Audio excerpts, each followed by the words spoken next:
Hi guys, welcome to my channel. ఈరోజైతే మీకు బోటి కర్రీ అనేది చూపిస్తున్నాను. నేను చేయలేదండి, మా నాన్న చేశారు. నాకు ఎంతో ఇష్టమైన బోటి కర్రీ అయితే చేస్తున్నారు. సో ఇక్కడ ఒక కుక్కర్ పెట్టేసి దాంట్లో ఆయిల్ పోసి మంచిగా చాప్ చేసుకున్న ఆనియన్ అయితే వేశారు. ఒక 2 to 3 చాప్డ్ ఆనియన్స్ అయితే వేసుకున్నారు. మంచిగా కలిపేసుకుంటున్నారు. సో నా డెలివరీ అప్పుడు నేను మా అమ్మ దగ్గర ఉన్నప్పుడు నాకైతే ఈ రెసిపీ అయితే చేసి పెట్టేవారు. చాలా ఇష్టంతో తినేదాన్ని. సో ఇప్పుడైతే కొంచెం అల్లం వెల్లిగడ్డ పేస్ట్ వేసేసారు, ఇంకా పచ్చిమిర్చి కూడా వేసేసారు. వేసి కొంచెం కలుపుతున్నారు.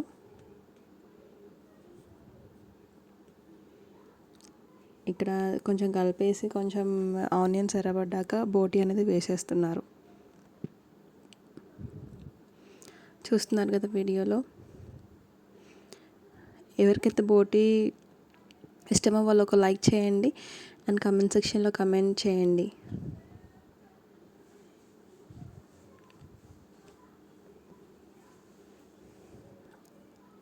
సో ఇక్కడ బోటి కర్రీ అయితే బాగా కలిపేసుకున్నారు మా నాన్న.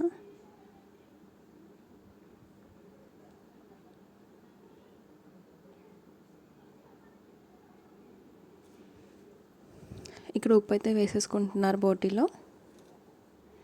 అండ్ గాయస్, ఎవరైతే నా ఛానల్ సబ్స్క్రైబ్ చేసుకోలేదో ప్లీజ్ సబ్స్క్రైబ్ చేసుకోండి. అండ్ పక్కన గంట సింబల్ ఉంటుంది, ఆ గంట పైన క్లిక్ చేసి నా నోటిఫికేషన్స్ అనేవి మీకు వస్తాయి. ఎవరైతే ఫస్ట్ టైం చూస్తున్నారో ప్లీజ్ కంప్లీట్గా వాచ్ చేసి అండ్ లైక్ చేయండి. అండ్ మీకు ఏమో మధ్యలో ఏమైనా డౌట్స్ ఉన్నా నా కమెంట్ సెక్షన్లో కమెంట్ చేయండి, నేను మీకు అవి చెప్తాను. సో ఇక్కడ మూత పెట్టేసి సిన్లో అయితే పెట్టేసాము. సిన్లో పెట్టేసాక వాటర్ ఊరుతాయండి. ఆ వాటర్ మొత్తం దగ్గరికి అయిపోయాక ఇక్కడైతే కారం అయితే యాడ్ చేస్తారు. సో మంచిగా కలిపేసుకుంటున్నారు మొత్తం. సో పసుపు కూడా ముందే యాడ్ చేసేసారు మా నాన్న. ఇక్కడ కారం అయితే యాడ్ చేశారు, పసుపు అనేది స్కిప్ అయిపోయింది. మీరు ఆనియన్స్లోనే పసుపు కూడా వేసుకోండి. ఇక్కడ కారం కూడా వేసేసి మంచి మిక్స్ అయితే ఇచ్చేస్తున్నారు. చూస్తున్నారు కదా, నాకు వీడియో చెప్తుంటేనే నాకు నోరు ఊరిపోతుంది, మళ్ళీ మళ్ళీ తినాలనిపిస్తుంది మా నాన్న రెసిపీ నాకు. చూస్తున్నారు కదా ఎంత బాగుంది, ఎంత డెలిషియస్గా ఉంది కర్రీ అయితే. నాకైతే చాలా చాలా ఇష్టం మా నాన్న చేతి వంట, సూపర్గా చేస్తారు. ఇక్కడైతే కొంచెం సాల్ట్ అయితే మళ్ళీ యాడ్ చేసుకుంటున్నారు పైనుంచి.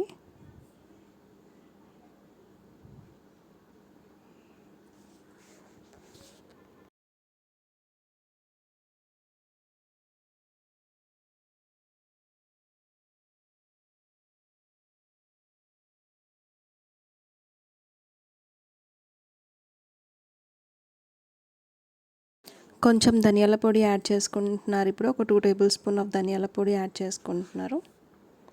యాడ్ చేసుకొని మంచిగా అన్ని ముక్కలకి సరిపోయేలాగా మిక్స్ అయితే చేసుకోవాలి. అండ్ గైస్, మీకు వీడియో నచ్చినట్టయితే లైక్ చేయండి. అండ్ ఎవరైతే ఫస్ట్ టైం చూస్తున్నారో ప్లీజ్ సబ్స్క్రైబ్ చేసుకోండి. అండ్ వీడియో ఇంకొక షేర్ చేయండి. షేర్ చేయడం వల్ల ఎవరికైతే వీడియో అవసరం ఉంటుందో వాళ్ళకైతే రీచ్ అవుతుంది. అండ్ మీకు ఈ వీడియో నచ్చినట్లయితే లైక్ చేయండి గాయస్. సో ఇక్కడ నేను మూత పెట్టేసి అయితే కర్రీ మగ్గనిస్తున్నాము.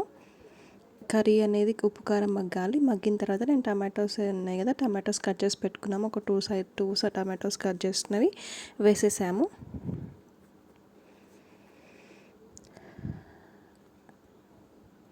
కట్ చేసిన 2 టమాటోస్ వేసేసి మంచిగా మిక్స్ అయితే ఇస్తున్నారు. ఇంకా కుక్కర్ విజిల్ అయితే పెట్టలేదండి, ఎందుకంటే అవి ఉప్పు కారం అనేది ఉమ్మగిలితేనే కరెక్ట్ టేస్ట్ వస్తుందని చెప్పేసి మిక్స్ చేస్తూ ఉన్నారు. సో ఉప్పు కారం ఉమ్మగిలిన తర్వాత 2 టమాటాలు అనేవి యాడ్ చేశారు. అండ్ ఇప్పుడు కొంచెం కారం పడుతుంది అని అనిపించినట్టుంది, మళ్ళీ కారం కూడా వేస్తున్నారు నాన్నగారు. సో మంచిగా మిక్స్ అయితే చేస్తున్నారు మొత్తం.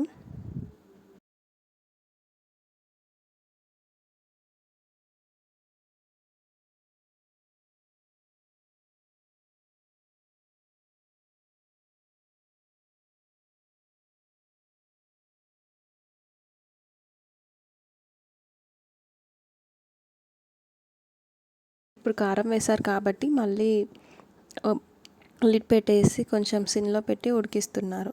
సో మీరు కూడా తక్కువ తింటే తక్కువ వేసుకోవచ్చు కారం, ఎక్కువ తింటే ఎక్కువ వేసుకోవచ్చు. ఇలా మటన్ అయినా ఏ కర్రీ అయినా చేసేటప్పుడు మనం ఇలా గుంత గిన్నె పెట్టుకొని నీళ్ళు పోయడం వల్ల మనకి కర్రీ అనేది మంచిగా ఉడుకుతుంది, లోపల నీరు కూడా మంచిగా ఊరుతాయి లోపల. సో దిస్ ఈస్ ఫైనల్లీ బోటి curry. Thank you guys, thank you నాన్న.